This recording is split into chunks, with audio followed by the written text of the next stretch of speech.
ছেলে কানান কিংবা তার স্ত্রী, তারা কিন্তু নূহ আলাইহিস সালামের প্রতি ঈমান আনেনি। তার মানে বাবা নবী হয়ে অনেক সময় ছেলে ঈমান আনতে পারেনি, তার ভাগ্যে সেটা জোটেনি। নূহ আলাইহিস সালাম নবী ছিলেন, কিন্তু তার স্ত্রী তার প্রতি ঈমান আনেনি। এজন্য আল্লাহ তাআলা বলছেন, ইন্নাকা লা তাহদি মান আহবাবতা ওয়ালাকিন্নাল্লাহা ইয়াহদি মান ইয়াশা।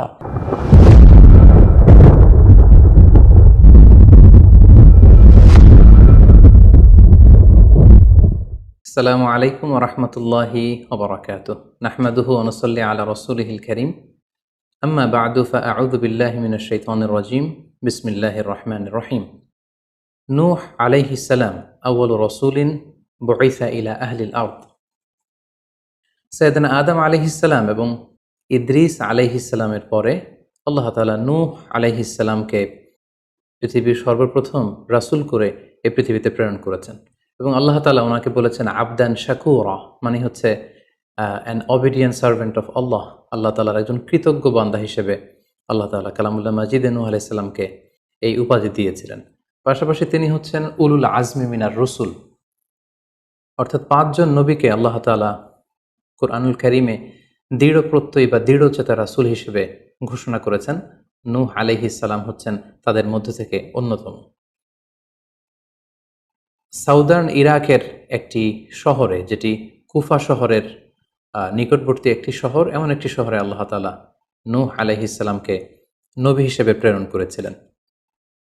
সাইয়েদনা আদম আলাইহিস সালাম থেকে শুরু করে নূহ আলাইহিস সালাম পর্যন্ত টানা 1000 বছর পর্যন্ত পৃথিবীতে শিরকের সূচনা বা উৎপত্তি হয়নি। বেসিকলি নূহ আলাইহিস সালামের জামানাতেই এই পৃথিবীতে সর্বপ্রথম শিরকের সূচনা হয়েছিল। ইবলিস শয়তান সর্বপ্রথম নূহ আলাইহিস সালামের জামানার যে কওমের লোকেরা, তাদের কাছে শিরকের ইন্ট্রোডিউস করেছিল। তাদের সময়ে 5 জন আল্লাহওয়ালা ব্যক্তি ছিল। তাদের ইন্তেকালের পরে শয়তান সেই জনগোষ্ঠীর লোকদের কাছে এসে বলল, তোমরা এ সমস্ত কি ইবাদত করছো? তোমাদের পূর্বপুরুষেরা যেমনভাবে আল্লাহ তাআলার কাছে ইবাদত করে নিজেদেরকে সঁপে দিয়েছিল, তার সামনে তো তোমাদের ইবাদত কিছুই নয়। তোমরা একটা কাজ করো, তোমাদের 5 জন আধ্যাত্মিক পুরুষ বা আল্লাহর প্রিয় বান্দাদের 5টি মূর্তি তৈরি করে তোমরা তোমাদের ইবাদতগাহের পাশে রাখো। ফলে তাদের চেহারা দেখলে তাদের বেশি বেশি ইবাদতের কথা তোমাদের স্মরণ হবে এবং তোমরা আল্লাহ তাআলার ইবাদত করার ব্যাপারে বেশি আগ্রহী হবে। তারা এই শয়তানের মুখরোচক চমৎকার এই কথা শুনে তাদের শ্রেষ্ঠ 5 জন সন্তান বা আল্লাহওয়ালা 5 জন ব্যক্তির 5টি মূর্তি তৈরি করে তাদের ইবাদত গাহের ভেতরে তারা স্থাপন করলো। এবং আসলেই তারা যখন এই 5 জন ব্যক্তিদের মূর্তির দিকে তাকাতো, তাদের আল্লাহ তাআলার ইবাদতের কথা তাদের স্মরণ হতো, ফলে তারা আল্লাহ তাআলার বেশি বেশি ইবাদত করতে লাগলো। এই জেনারেশন এভাবেই বেশি বেশি আল্লাহ তাআলার ইবাদতের মধ্য দিয়ে তারা পার করতে লাগলো। কিন্তু পরবর্তী জেনারেশন যখন আসলো, শয়তান তাদের কাছে এমনভাবে কুমন্ত্রণা বা টেম্পটেশন দিল, ফলে ওই প্রজন্ম তারা আল্লাহ তাআলার এক আল্লাহর ইবাদতকে ভুলে গিয়ে এই 5 জন শ্রেষ্ঠ আল্লাহর ওয়ালির মূর্তির সামনে দাঁড়িয়ে সেখানেই তারা মানত করতে শুরু করলো এবং এক আল্লাহর ইবাদত বাদ দিয়ে সেই মূর্তিগুলোর ইবাদত শুরু করে দিল। এভাবেই সাইয়েদনা নূহ আলাইহিস সালামের জামানাতে সর্বপ্রথম শিরকের সূচনা হয়।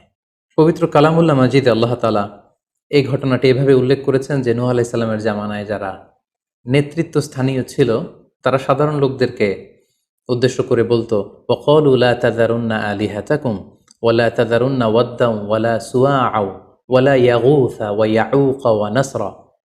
অর্থাৎ আমাদের যে 5 জন বিখ্যাত ব্যক্তি, তাদের নাম ছিল ওয়াদ্দান, সুওয়াআন, ইয়াগুস, ইয়াউক এবং নাসর।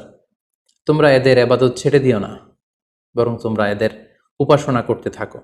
ফলে এই আয়াত প্রমাণ করে যে নূহ আলাইহিস সালামের জামানাতে সর্বপ্রথম শিরকের উৎপত্তি হয়েছিল। কিন্তু নূহ আলাইহিস সালাম তার জাতিগোষ্ঠীর কাছে এক আল্লাহর দাওয়াত দিয়ে যেতে লাগলেন। তিনি বলতে আরম্ভ করলেন, ইয়া কওমি আবুদুল্লাহ মা লাকুম মিন ইলাহিন গায়রুহু আফালা তাত্তাকুন। হে আমার জাতিগোষ্ঠীর লোকেরা, হে আমার জনগোষ্ঠীর লোকেরা, তোমাদের কি হলো? তোমরা কেন এক আল্লাহর ইবাদত করছো না? তোমরা কি আল্লাহকে ভয় পাও না? এবং তিনি বললেন যে আল্লাহ তাআলা আমাকে তার বাণী বাহক হিসেবে, প্রেরিত রাসূল হিসেবে তোমাদের কাছে পাঠিয়েছেন। এই যে আমি তোমাদেরকে তাওহীদের বা এক আল্লাহর ইবাদতের দিকে দাওয়াত দিচ্ছি, এজন্য তো আমি কোনো পারিশ্রমিক তোমাদের কাছে চাচ্ছি না, বরং তোমরা যেভাবে শিরক করে যাচ্ছ, এক আল্লাহ ছাড়া মূর্তির পূজা করে যাচ্ছ, ইন্নী আখাফু আলাইকুম আযাব ইয়াউমিন আযীম, আমি তোমাদের উপর কঠিনতম আযাব আসার আশঙ্কা করছি। সো তোমরা শিরক ছেড়ে দিয়ে, মূর্তি পূজা ছেড়ে দিয়ে, পৌত্তলিকতা ছেড়ে দিয়ে এক আল্লাহ তাআলার ইবাদতের দিকে ফিরে আসো। নূহ আলাইহিস সালাম যখন তার জাতিগোষ্ঠীর লোকদের কাছে তাওহীদের দাওয়াত বা এক আল্লাহর ইবাদতের দাওয়াত দেয়া শুরু করলেন, তার জাতির লোকেরা, তার কওমের লোকেরা নানা ধরনের টাল বাহানা, অজুহাত এবং বিভিন্ন ধরনের যুক্তি তারা স্থাপন করতে শুরু করলো। তাদের প্রথম যুক্তি ছিল যে, হে নূহ, কেন আমরা তোমার দাওয়াতে সাড়া দেব? কারণ সমাজের নিম্ন শ্রেণীর লোকেরা হচ্ছে তোমার অনুসারী। আরাযিলুনা বাদিয়ার রাই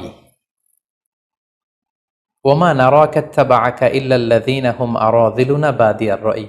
কারণ আমরা দেখতে পাচ্ছি সমাজের লো ক্লাসের যারা লোকজন, নিম্ন শ্রেণীর লোকজন, নিম্ন পেশার লোকজন, এরাই হচ্ছে তোমার ফলোয়ার। তোমরা আগে এই সমস্ত লোকদেরকে তোমার আশপাশ থেকে সরাও, তখন আমরা তোমার এ দাওয়াতকে গ্রহণ করব।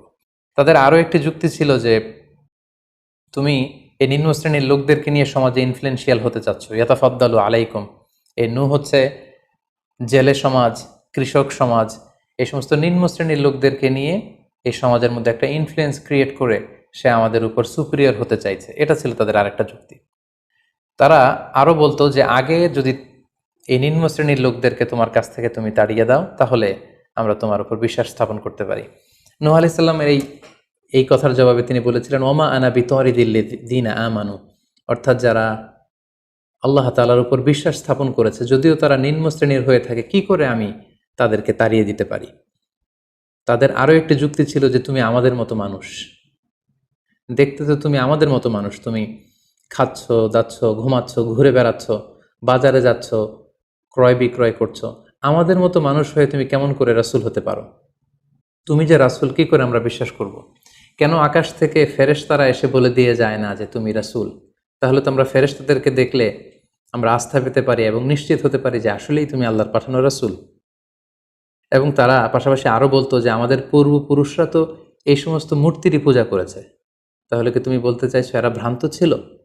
সর্বশেষে তারা বলতে আরম্ভ করলো যে, নূহ, তুমি হচ্ছে মিথ্যাবাদী, পাগল এবং ভ্রান্ত, আমরা আমাদের অবস্থানে অটল থাকব। এভাবে সাইয়েদনা নূহ আলাইহিস সালামের তাওহীদের যে দাওয়াত তিনি তার সমাজে ছড়িয়ে দিচ্ছিলেন, তারা ডিরেক্টলি এই একত্ববাদের দাওয়াতকে তারা প্রত্যাখ্যান করলো, রিজেক্ট করলো। কিন্তু নূহ আলাইহিস সালাম তিনি হাল ছাড়েননি।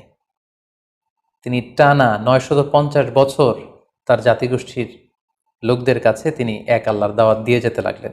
কালামুল্লাহ মাজিদ আমাদেরকে জানাচ্ছে, ওয়ালাকাদ আরসালনা নূহান ইলা কওমিহি ফালাবিসা ফীহিম আলফা সানাতিন ইল্লা 50 আমা। তিনি 1 বছর, 2 বছর, 10 বছর, 20 বছর নয়, টানা 950 বছর তিনি লাগাতার কন্টিনিউয়াসলি তার কওমের লোকদের কাছে তিনি এই তাওহীদের দাওয়াত দিয়ে যেতে লাগলেন। এবং তিনি দিন রাতকে এক করে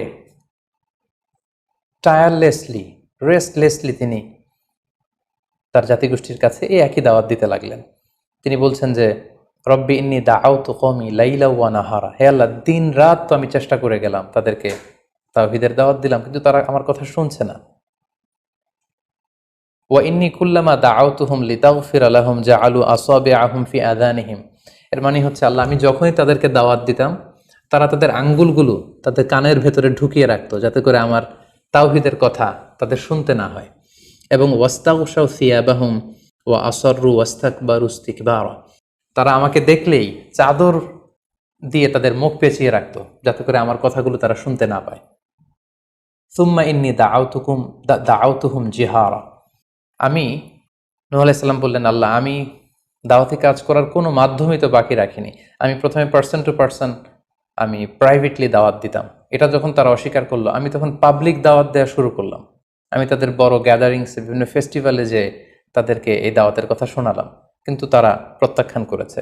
সুম্মা ইন্নী আ'লানতু লাহুম ওয়া আসরারতু লাহুম ইসরারা, অর্থাৎ এই আয়াত থেকে বোঝা যাচ্ছে যে নূহ আলাইহিস সালাম দাওয়াত দেয়ার বা বাণী বাহকের যে কাজ, এই গুরুদায়িত্ব পালনে কোনো ধরনের প্রক্রিয়া তিনি বাদ রাখেননি। তিনি দিনে রাতে, তিনি প্রাইভেটলি, তিনি পাবলিকলি, তিনি উৎসাহ প্রদানের মাধ্যমে, জান্নাতের সুসংবাদ দেওয়ার মাধ্যমে, কিংবা জাহান্নামের ভয় দেখানোর মাধ্যমে নানাভাবে তার জাতিগোষ্ঠীর কাছে আখিরাতের কথা, আখিরাতে আল্লাহ তাআলার সুপ্রিম কোর্টের কাঠগড়ায় দাঁড়িয়ে জবাবদিহিতার কথা, এক আল্লাহর একত্ববাদের কথা, এ দাওয়াতগুলো তিনি দিয়ে গিয়েছেন। কিন্তু অধিকাংশ ক্ষেত্রেই এবং অধিকাংশ লোকগুলোই নূহ আলাইহিস সালামের এই তাওহীদের দাওয়াতকে প্রত্যাখ্যান করেছিল এবং রিজেক্ট করেছিল। এভাবে নূহ আলাইহিস সালাম যখন দাওয়াত দিয়ে যেতে লাগলেন, তার কওমের লোকদের মধ্য থেকে ফাইনাল যে রেসপন্সটি এসেছিল সেটি হচ্ছে, ক্বালু লা ইন লাম তানতাহি ইয়া নূহ লা তাকুনান্না মিনাল মারজুমিন। হে নূহ, অনেক হয়েছে, এবার তুমি থামো। তুমি যদি এই দাওয়াত দেয়া বন্ধ না করো, তাহলে আমরা তোমাকে স্টোনিং করে, পাথর মেরে, প্রস্তর নিক্ষেপ করে দুনিয়া থেকে বিদায় করে দিব। এবং তারা এও বলল যে, ক্বালু ইয়া নূহ ক্বাদ জাদালতানা ফাআকসারতা জিদালানা। অনেক হয়েছে, তুমি অনেক আর্গুমেন্ট আমাদের সাথে দিয়েছ, অনেক তর্ক বিতর্ক তোমার সাথে হয়েছে, এবার থামো। ফাআতিনা বিমা তাইদুনা ইন কুনতা মিনাস সাদিকিন। তুমি যে আযাবের ভয় দেখাচ্ছ, পারলে সেটা দেখাও। তুমি আমাদেরকে বলছো যে আমরা যদি এক আল্লাহর ইবাদত না করি, আমরা যদি পৌত্তলিকতা না ছাড়ি, তাহলে আল্লাহ তাআলা আযাব দিয়ে আমাদেরকে ধ্বংস করে দিবে। পারলে সেই ধ্বংসলীলা তুমি আমাদের সামনে নিয়ে আসো, পারলে সেই শাস্তি দেখাও, তুমি যদি সত্যবাদী হয়ে থাকো। এবার নূহ আলাইহিস সালাম তাদের এ ধরনের অ্যাটিটিউড দেখে অনেকটা হতাশ হলেন। তিনি তাদের কাছে কোনো প্রতিদান চাইছেন না, তাদের কল্যাণের জন্যই, তাদেরকে জাহান্নামের আগুন থেকে বাঁচার জন্যই তিনি 950 বছর ডেডিকেট করে দিলেন তাদের দাওয়াতি কাজে। কিন্তু তারা যখন দাওয়াতি কাজে সাড়া দিচ্ছে না, অবশেষে হতাশ হয়ে নূহ আলাইহিস সালাম আল্লাহকে দোয়া করলেন, আল্লাহ ফাফতাহ বাইনি ওয়া বাইনাহুম ফাতহান। আমি আর পারছি না, আপনি এবার এসপার ওসপার করে দিন, আপনি একটা ফায়সালা করে দিন। অবশেষে তিনি বদদোয়া করে বসলেন, তাদের উপর অভিশাপ দিয়ে ফেললেন, কার্ডস করে বসলেন। তিনি বললেন, রাব্বি লা তাযার আলাল আরদি মিনাল কাফিরিনা দাইয়ারা। হে আল্লাহ, আপনি এমন আযাব পাঠান, আযাব দিয়ে আপনি কাফিরদের আন্ডা বাচ্চা কাউকে আপনি অবশিষ্ট রাখবেন না। পুরো কাফির সমাজ, মুশরিক সমাজকে আপনি আযাব দিয়ে ধ্বংস করে দেন। যদি আপনি তাদেরকে বাঁচিয়ে রাখেন, তাহলে তারা বিশ্বাসীদেরকেও সংক্রামিত করবে এবং তাদের অনাগত প্রজন্ম তারা পাপাচারী হয়ে এই পৃথিবীতে তারা ফাসাদ সৃষ্টি করবে। নূহ আলাইহিস সালাম যখন এরকম বদদোয়া করলেন, আল্লাহ তাআলা নূহ আলাইহিস সালামের এই অভিশাপ বা বদদোয়াকে কবুল করলেন এবং তিনি নূহ আলাইহিস সালামকে জানিয়ে দিলেন, নূহ, তোমার কথা মতো আমি এবার এটার একটা শেষ দেখে ছাড়বো এবং আমি পৃথিবীতে আযাব পাঠাবো। সে আযাবটি হচ্ছে ভয়ঙ্কর ধরনের বন্যা হয়ে যাবে গোটা পৃথিবীতে, মহাপ্লাবন ঘটবে।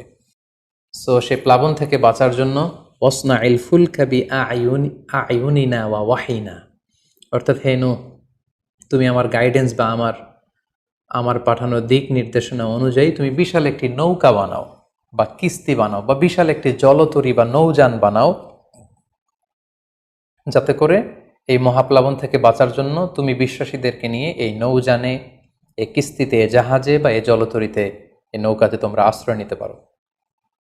আল্লাহ তাআলার পক্ষ থেকে এই আদেশ যখন আসলো, সাইয়েদনা নূহ আলাইহিস সালাম বিশ্বাসীদেরকে নিয়ে বিশাল এক জলতরী বা নৌকা বা বিশাল এক জাহাজ তিনি তৈরি করলেন। নূহ আলাইহিস সালামের কওমের মুশরিক লোকেরা যখন এই জাহাজ বা নৌকা বানাতে দেখলো, তারা হাসাহাসি শুরু করে দিল। কোরআন বলছে, ওয়া কুল্লামা মাররা আলাইহি মালাউম মিন কওমিহি সাখিরু মিন। তারা যখনই নৌকা বানানো, এই কিস্তি বানানো, এই বিশাল জলতরী বানাতে দেখলো, তারা ঠাট্টা বিদ্রুপ করলো। তারা বলল, নূহ, এই মরুভূমির মাঝখানে কোথায় তুমি এই নৌকা চড়াবে? তোমরা যেহেতু নৌকা বানাচ্ছ, পারলে একটা সাগরও বানিয়ে নাও, যাতে করে তোমাদের এই নৌকাকে, এই জাহাজকে তোমরা ভাসাতে পারো। সাইয়েদনা নূহ আলাইহিস সালাম এবং বিশ্বাসীরা আল্লাহ তাআলার উপর অটল থেকে আল্লাহ তাআলার দেয়া দিক নির্দেশনা অনুযায়ী তারা বিশাল নৌকা তৈরি করে ফেললেন। এ পর্যায়ে আল্লাহ তাআলা নূহ আলাইহিস সালামকে জানালেন যে, মহাপ্লাবনের জন্য নূহ তুমি অপেক্ষা করতে থাকো এবং এই প্লাবনটা হবে 40 দিন লম্বা, 40 days long, and the entire world will be drastically flooded. গোটা বিশ্বের এমন কোনো জায়গা থাকবে না, আনাচে কানাচে গোটা বিশ্বটা এই মহাপ্লাবনের আওতায় এসে পৃথিবীর সব প্রাণীগুলো মারা যাবে। সো তুমি কি করে বুঝবে যে আমি কখন এই মহাপ্লাবন পৃথিবীতে দিচ্ছি? সেটার একটা সাইন হচ্ছে, তুমি যখন চুলার ভেতর থেকে ফুরফুর করে, কলকল করে পানি বেরোতে দেখবে, তখনই বুঝবে যে সে টাইমটা চলে এসেছে। তখন তুমি হাত্তা ইদা জা আমরুনা বা ফারাত তান্নুর, চুলার ভেতর থেকে আগুনের পরবর্তীতে, আগুনের বিপরীতে পানি ছুটতে আরম্ভ করবে, তখনই বুঝবে যে সে সময়টা চলে এসেছে, মহাপ্লাবনের সময়টা একেবারে ঘনিয়ে এসেছে। কুল নাহমিল ফিহা মিন কুল্লি যাওজাইনি ইসনাইন, তখন তুমি সমস্ত বিশ্বাসী বান্দাবান্দীদেরকে, যারা তোমার ফলোয়ার, যারা একত্ববাদে বিশ্বাসী তাদেরকে নিয়ে সেই নৌকায় তুমি আরোহণ করবে এবং প্রতিটি প্রাণী থেকে জোড়ায় জোড়ায়, অর্থাৎ ম্যাসকুলিন অ্যান্ড ফ্যামিনিন, নারী পুরুষ জোড়ায় জোড়ায় তুমি নিয়ে সেই নৌকাতে আরোহণ করবে। কারণ এই মহাপ্লাবনটা এত ভয়ঙ্কর মহাপ্লাবন হবে, ফলে পৃথিবীতে কেউ বেঁচে থাকবে না এবং তোমরাই হবে নেক্সট জেনারেশন, এবং তোমাদের থেকেই পৃথিবী আবার নতুন করে সভ্যতা বিনির্মিত হবে এবং তোমাদের থেকে নতুন করে পৃথিবীর সব প্রাণীকুল আবার নতুন করে বংশবিস্তার শুরু হবে। আল্লাহ তাআলার এই গাইডেন্স অনুযায়ী নূহ আলাইহিস সালাম অপেক্ষা করতে লাগলেন যে কখন চুলার ভেতর থেকে কলকল করে পানি বেরোয়। হঠাৎ করে তিনি একদিন দেখতে পেলেন যে চুলার ভেতর থেকে পানি বেরোচ্ছে। তিনি সমস্ত বিশ্বাসীদেরকে নিয়ে এবং বিভিন্ন প্রাণীকুল থেকে জোড়ায় জোড়ায় নারী পুরুষ দুই ধরনের জেন্ডারকে একত্রিত করে নিয়ে তিনি আল্লাহ তাআলার নামে সেই নৌকার মধ্যে আরোহণ করলেন এবং আল্লাহ বললেন, ওয়াকাল আরকাবু ফিহা বিসমিল্লাহি মাজরেহা ওয়া মুরসাহা ইন্না রাব্বি লাগফুরুর রহিম।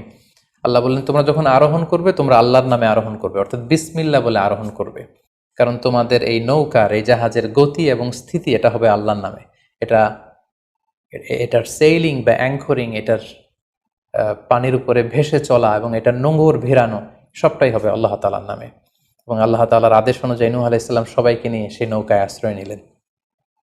কোরআন আমাদেরকে জানাচ্ছে, ওহিয়া তাজরি বিহিম ফি মাউজিন কাল জিবাল। গোটা বিশ্বব্যাপী এমন ভয়ঙ্করভাবে আকাশ থেকে ঝুম বৃষ্টি নাজিল হলো, জমিন তার ভেতরে থাকা পানিগুলোকে উপরে উদগীরণ করে দিতে লাগলো, উপর থেকে পানি, নিচ থেকে পানি, ফলে গোটা বিশ্বে এক মহাপ্লাবনের পরিস্থিতি তৈরি হলো। এবং সেই ভয়ঙ্কর প্লাবনের মধ্যে, সেই ঝড় ঝাপটার মধ্যে, সেই পানির মধ্যে নূহ আলাইহিস সালামের সেই কিস্তি বা সেই জলতরী বা সেই নৌকা ভাসতে লাগলো। কোরআন বলছে যে ফি মাউজিন কাল জিবাল, বিশাল পাহাড় সম ঢেউয়ের মধ্যে নূহ আলাইহিস সালামের তরী আল্লাহর নামে ভাসতে আরম্ভ করলো এবং আল্লাহর নামে নূহ আলাইহিস সালাম সেই তরী ভাসিয়ে দিলেন। মহাপ্লাবনের ঠিক কিছু আগে নূহ আলাইহিস সালাম ওনার ছেলে কানাআনকে আহ্বান করলেন যে, কানাআন, তুমি এই নৌকার মধ্যে আরোহণ করো। আমরা ইতিহাস থেকে আমরা জেনেছি যে নূহ আলাইহিস সালামের 4 জন সন্তান ছিল, হাম, সাম, ইয়াফাস, কানাআন। এই 4 জন সন্তানের মধ্যে 3 জন ঈমান এনেছিল, শুধু কানাআন ছাড়া। নূহ আলাইহিস সালাম কানাআনকে বললেন, কানাআন ইয়া বুনাইয়া ইরকাব মাআনা, হে আমার প্রিয় সন্তান, তুমি নৌকায় ওঠো, আল্লাহর কাছে তওবা করো। কিন্তু কানাআন নূহ আলাইহিস সালামের এই আহ্বানের প্রত্যুত্তরে তিনি বলেছিলেন, আমি নৌকায় উঠবো না, সাআওয়ি ইলা জাবালিন ইয়াসিমুনি মিনাল মা, আমি পাহাড়ের চূড়ায় যেয়ে দাঁড়াবো, পাহাড় আমাকে পানি থেকে বাঁচাবে, কারণ এই বন্যার পানি তো পাহাড় পর্যন্ত পৌঁছতে পারবে না। নূহ আলাইহিস সালাম বললেন, ক্বালা লা আসিমাল ইয়াউমা মিন আমরিল্লাহ ইল্লা মার রাহিম, হে কানাআন, আজকে আল্লাহর এই গজব থেকে, এই আযাব থেকে, এই মহাপ্লাবন থেকে বাঁচানোর কেউ নাই, কেউ তোমাকে বাঁচাতে পারবে না। পাহাড় তোমাকে আজকে সুরক্ষা দিতে পারবে না, বাঁচাতে পারবে না, আজকে বাঁচানোর কেউ নেই, তুমি তাড়াতাড়ি উঠে আসো এখানে। কিন্তু নূহ আলাইহিস সালামের ছেলে কানাআন অস্বীকৃতি জ্ঞাপন করলো। কোরআন বলছে, ওয়াহালা বাইনাহুমাল মাউজু ফাকানা মিনাল মুগরাকিন, বাবা আর ছেলের মধ্যে যখন এ ধরনের কথা চলছিল, হঠাৎ করে বিশাল এক সাগরের ঢেউয়ের ধাক্কা এসে নূহ আলাইহিস সালামের সন্তান কানাআনকে পানির মধ্যে ডুবিয়ে দিল। তাহলে এই আয়াত থেকে বুঝলাম কানাআন যারা ডুবে গিয়েছিল তাদের অন্তর্ভুক্ত হয়েছিল। এবং মজার ব্যাপার হচ্ছে, নূহ আলাইহিস সালামের স্ত্রীও এই মহাপ্লাবন থেকে বাঁচতে পারেনি। সেও ঈমান না আনার কারণে যারা ধ্বংস হয়েছিল, যাদের সলিল সমাধি হয়েছিল মহাপ্লাবনের পানির মধ্যে, নূহ আলাইহিস সালামের স্ত্রীও সেখানে নিহত হয়েছেন। এখন একটি প্রশ্ন এসে দাঁড়ায়, সেটি হচ্ছে যে এটা কি একটা গ্লোবাল ডিজাস্টার ছিল কিনা? এটা কি ইরাকের সেই সাউদার্ন পার্টেই শুধু এই বন্যাটা হয়েছিল, না গোটা বিশ্বব্যাপী হয়েছিল? এ নিয়ে ঐতিহাসিকদের মধ্যে অনেক ধরনের মতামত পাওয়া যায়। তবে একটা বড় সংখ্যক ঐতিহাসিক মুআররিখুন তারা বলেছেন যে ইট ওয়াজ এ গ্লোবাল ডিজাস্টার। এই ফ্লাড, এই বন্যাটা ছিল গোটা বিশ্বব্যাপী। কারণ আল্লাহ তাআলা কোরআনে বলেছেন, নূহ আলাইহিস সালামের বদদুয়ার কথা বলেছেন। নূহ আলাইহিস সালাম বলেছেন যে, রব্বি লা তাযার আলাল আরদি মিনাল কাফিরিনা দাইয়ারা, হে আল্লাহ, এই জমিনে একজন কাফিরকেও আপনি বাঁচিয়ে রাখবেন না। সো এই আর্থ শব্দটা প্রমাণ করে তিনি গোটা বিশ্বের দিকে ইঙ্গিত করেছেন। এবং আল্লাহ যখন জমিনকে ইঙ্গিত করেছেন, ইয়া আরদুবলাই, হে পানি তুমি নিচের দিকে চলে যাও, ফলে এই আর্থ দ্বারা বোঝা যাচ্ছে যে শুধু ইরাকের সেই সাউদার্ন ইরাকের কুফা শহরের পাশেই এই বন্যাটা লিমিটেড বা সীমিত ছিল না, বরং এই ডিজাস্টারটা ছিল একটা গ্লোবাল ডিজাস্টার। গোটা বিশ্বব্যাপী মহাপ্লাবনের পানিতে গোটা বিশ্বের সব সয়লাভ হয়ে গিয়েছিল। 40 দিন এই বন্যাটা কন্টিনিউ করেছে এবং 40 দিনের এই সময়ে মহাপ্লাবনে যত কাফির মুশরিক এবং নূহ আলাইহিস সালামের সময়কালের যত মুশরিক এবং অবাধ্য লোকেরা ছিল সবাইকে আল্লাহ তাআলা এই বন্যার মাধ্যমে ধ্বংস করেছেন। 40 দিন পর আল্লাহ তাআলা আদেশ করলেন, ইয়া আরদু বুলাঈ মাআকি ওয়া ইয়া সামাউ আকলিঈ, অর্থাৎ হে আকাশ তুমি বৃষ্টি বর্ষণ করা এবার স্টপ করো, এবার বন্ধ করো। এবং জমিনকে বললেন, জমিন তুমি যে মাটির ভেতর থেকে পানি বের করছিলে, এই পানি বের করা বন্ধ করে তুমি ভূপৃষ্ঠের উপরে থাকা পানিগুলোকে গিলে ফেলো। ওয়াগীদাল মা, ফলে আল্লাহ তাআলার আদেশের সাথে সাথে পানি বর্ষণ এবং পানি জমিনের ভেতর থেকে বের হয়, এটা বন্ধ হলো। ওয়াস্তাওয়াত আলাল জুদি, নূহ আলাইহিস সালামের এই বিশাল জলতরী বা কিস্তি বা নৌকা জুদি পাহাড়ে যেয়ে থামল। জুদি পাহাড়ে এই তরীর নোঙর ভিড়ল। এখন জুদি পাহাড়টা কোথায়? কিছু কিছু ঐতিহাসিকরা বলেছেন যে ইরাকের মোসেল শহরে একটি বিশাল মাউন্টেন রেঞ্জ রয়েছে, সেই পাহাড়ের একটা অংশের নাম হচ্ছে জুদি পাহাড়। কোনো কোনো ঐতিহাসিকগণ বলেছেন এই জুদি পাহাড়টি আর্মেনিয়াতে অবস্থিত। অনেক ঐতিহাসিকগণ মত প্রকাশ করেছেন যে এটি ইরাকেও নয়, এটি আর্মেনিয়াতেও নয়, বরং এটি তুরস্কের একটি পাহাড়। এবং তারা বিশাল বড় একটি নৌকার খণ্ড দিয়ে ঐতিহাসিকভাবে অনেকেই প্রমাণ করতে চেয়েছেন যে নূহ আলাইহিস সালামের সেই কিস্তির কিছু অংশ আজও সেই পাহাড়ের মধ্যে রয়ে গিয়েছে। সেই জুদি পাহাড়ে যখন এই নৌকাটি ভিড়ল, আল্লাহ তাআলা তখন নূহ আলাইহিস সালামকে আদেশ করলেন, ইহবিত বিসালামিন মিন্না, তুমি এবার শান্তির সাথে সেফলি সাউন্ডলি তুমি এবার সেই জুদি পাহাড়ে তোমরা নামো। ও বারাকাতিন আলাইক, তোমাদের উপর আমার পক্ষ থেকে বারাকা ব্লেসিং থাকবে। ও আলা উমামিম মিম্মা মাআক, এবং তোমার সাথে যারাই আছে সবার জন্য আমার পক্ষ থেকে ব্লেসিং থাকবে। এবং এই বিশাল মহাপ্লাবন থেকে যে আমি তোমাদেরকে বাঁচিয়ে দিয়েছি, শুকরিয়া স্বরূপ তোমরা সবাই পড়ো আলহামদুলিল্লাহ। ফাকুলিল হামদুলিল্লাহ। কোরআন বলছে যে তারা সবাই আল্লাহর প্রশংসা করে সেখান থেকে নেমে আসলো এবং নূহ আলাইহিস সালামকে আল্লাহ তাআলা শিখিয়ে দিলেন, নূহ এবার তুমি পড়ো রব্বি আনজিলনি মুনজালান মুবারাকান ওয়া আনতা খায়রুম মুনজিলিন, অর্থাৎ হে আল্লাহ আপনি এমন জায়গায় আমাদেরকে অবতরণ করুন যে জায়গাটা আমাদের জন্য কল্যাণকর, কারণ আপনিই তো উত্তম অবতরণকারী। ফলে নূহ আলাইহিস সালামের সাথে যারা ছিল বিশ্বাসীরা, তারা এবং তার সাথে প্রাণীকুলের মধ্য থেকে যারা ছিল সবাইকে নিয়ে নূহ আলাইহিস সালাম এই জমিনে বন্যা পরবর্তী মহাপ্লাবন পরবর্তী সময়ে তিনি সবাইকে নিয়ে এই জমিনের মধ্যে আবার নেমে আসলেন। ফলে ঠিক ওই সময়টাতে পৃথিবীতে আর কোনো কাফের, কোনো মুশরিক, কোনো পৌত্তলিক ছিল না, বরং তখন এটা ছিল, it was very fresh and pure monotheist generation, একত্ববাদী একটা প্রজন্ম।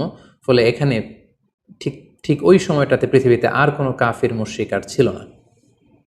আমরা আমাদের আলোচনার শুরুর দিকে বলেছিলাম যে নূহ আলাইহিস সালামের 4 জন ছেলে ছিল, হাম, সাম, ইয়াফাস এবং কানাআন।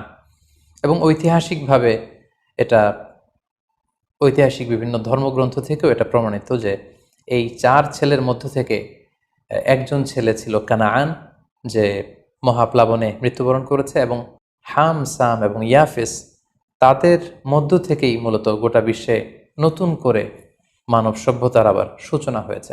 নূহ আলাইহিস সালামের ছেলে হাম, তিনি আফ্রিকাতে তার পরিবার নিয়ে বসবাস শুরু করেন, এবং ওনার ছেলে সাম, যেখান থেকে সেমাইটিক শব্দটি আমরা বলে থাকি, ওনার ছেলে সাম তার আত্মীয় স্বজন এবং তার বংশধরদেরকে নিয়ে ধীরে ধীরে মধ্যপ্রাচ্য বা দূরপ্রাচ্যের এই এরিয়াতে পরবর্তীতে তারা বসবাস শুরু করেন।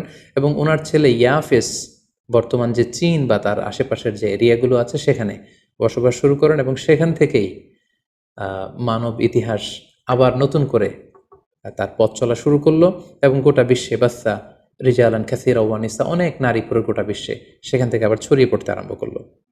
এভাবেই নূহ আলাইহিস সালাম একত্ববাদের দাওয়াত দিয়ে নিরলস প্রচেষ্টা করে ওনার জীবনকে তিনি অতিবাহিত করেছেন।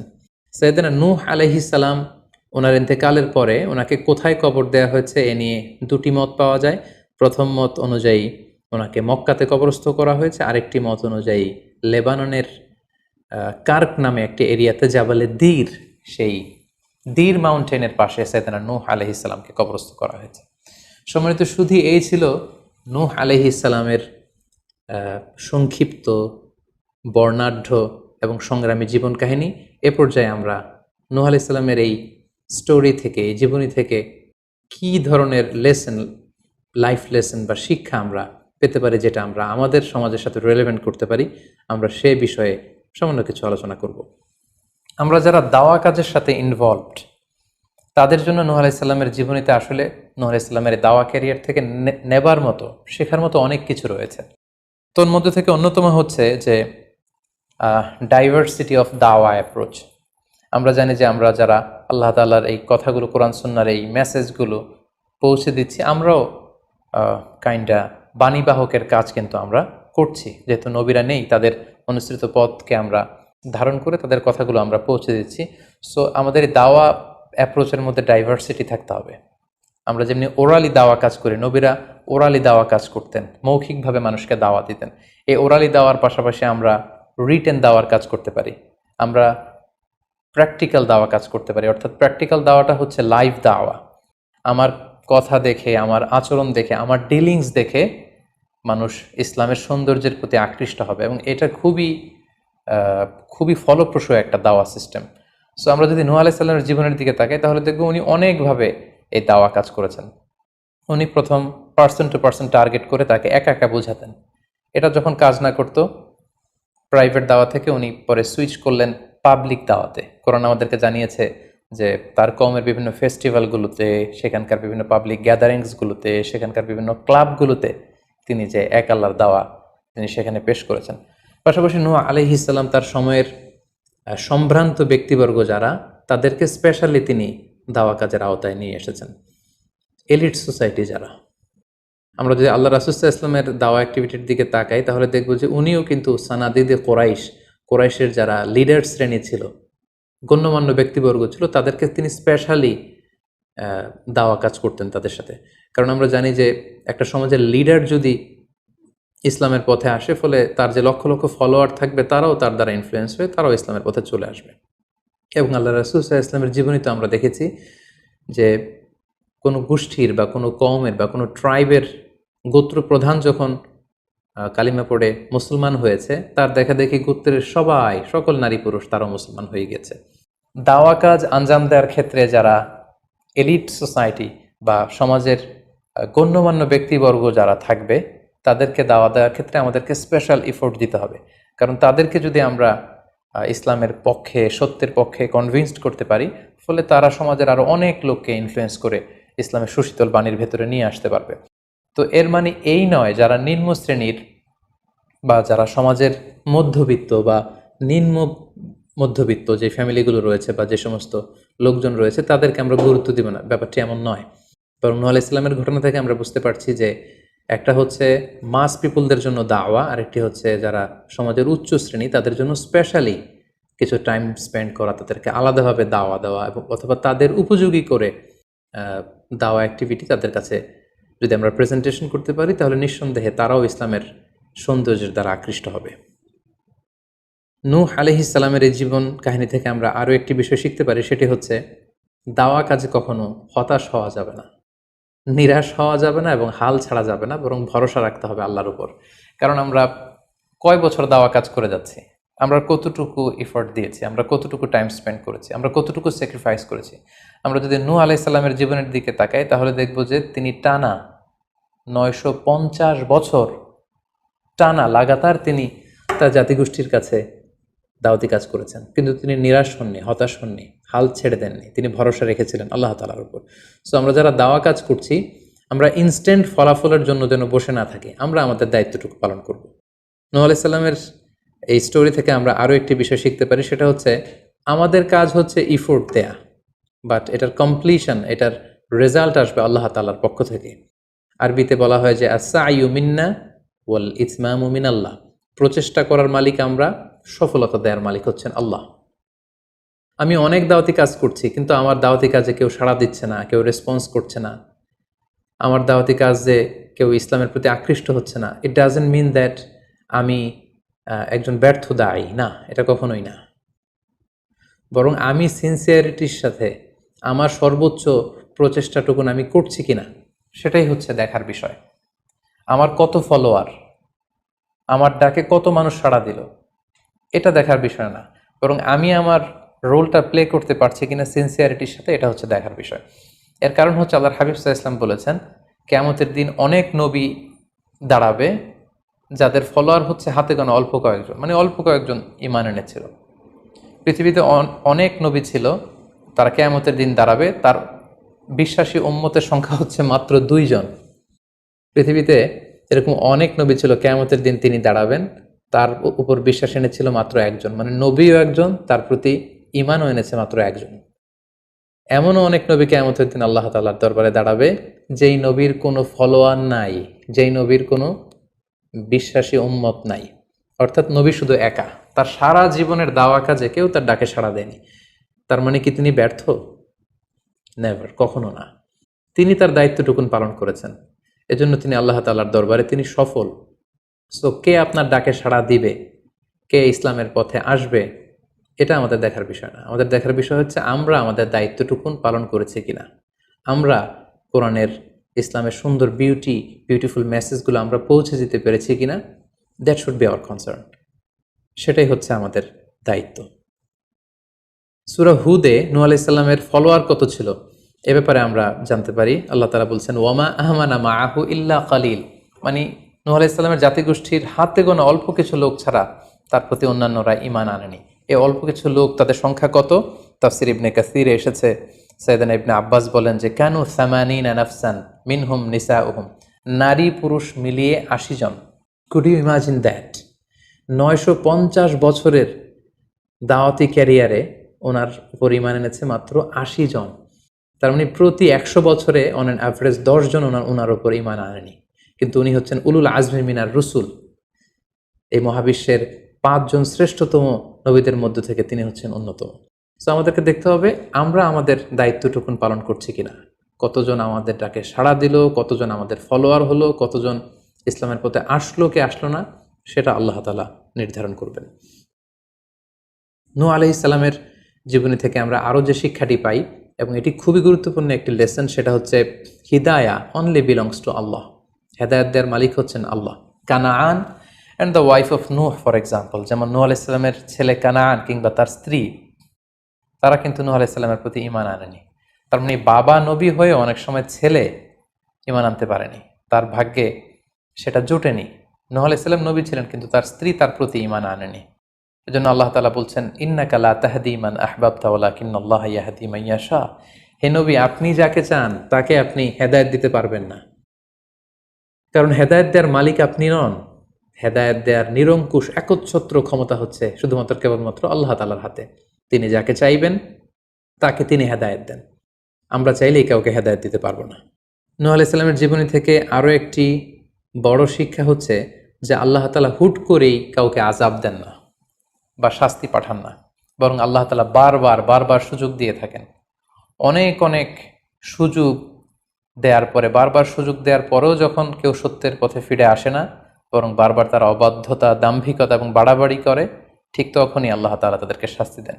আমরা নূহ আলাইহিস সালামের জাতিগোষ্ঠীর দিকে যদি তাকাই, তাহলে দেখব যে তিনি 950 বছর তাদেরকে চান্স দিয়েছেন। এত লম্বা সময় তাদেরকে সুযোগ দেওয়ার পরেও তারা সত্যের পথে ফিরে আসেনি। অতঃপর আল্লাহ তাআলা মহাপ্লাবন দিয়ে পুরো জাতিগোষ্ঠীকে ধ্বংস করে দিয়েছেন। নূহ আলাইহিস সালামের জীবনী থেকে সর্বশেষ যে শিক্ষাটি আমরা পাই, সেটি হচ্ছে সব ধ্বংস নয়, কিছু ধ্বংস আছে যেটা আবার নতুন করে সৃষ্টি করে, অর্থাৎ সৃষ্টির জন্য ধ্বংস। আমরা যদি দেখি যে আল্লাহ তাআলা এমন এক গজব পাঠালেন, এমন এক পানিশমেন্ট দিলেন, এমন এক মহাপ্লাবন দিলেন, যেটা দিয়ে গোটা পৃথিবীবাসীকে তিনি ধ্বংস করেছেন, অল্প কিছু মানুষ ছাড়া। কিন্তু আমরা যদি অন্য দিক থেকে খেয়াল করি, তাহলে দেখব যে এই ধ্বংসটি ধ্বংসের জন্য নয়, এই ধ্বংসটি ছিল নতুন করে সৃষ্টির জন্য। আমরা দেখি যে অনেক এলাকাতে অগ্নিকাণ্ড ঘটে, সেখানে হয়তো বেড়ার ঘর ছিল, টিনের ঘর ছিল, তো অগ্নিকাণ্ড ঘটার পরে সেখানে বিশাল করে বিল্ডিং তৈরি হয়। তার মানে সব ধ্বংসের জন্য নয়, কিছু ধ্বংস আছে সৃষ্টির জন্য। নূহ আলাইহিস সালামের ক্ষেত্রেও এই ধ্বংসের ব্যাপারটি ঠিক এমনই ঘটেছিল। এই ধ্বংসটা শুধু ধ্বংসের জন্য নয়, বরং কাফিরদেরকে, মুশরিকদেরকে ধ্বংস করে দিয়ে নতুন এক একত্ববাদী প্রজন্মের সূচনা যাতে পৃথিবীতে ঘটে, সেজন্য আল্লাহ তাআলা এই ধ্বংসের সূচনা করেছিলেন। আল্লাহ তাআলা আমাদের সবাইকে আম্বিয়া আলাইহিমুসসালামদের অনুসৃত পথে থেকে তাদের মত এবং পথকে বেছে নিয়ে সিরাতুল মুস্তাকিমে পরিচালিত হওয়ার তৌফিক দান করুক।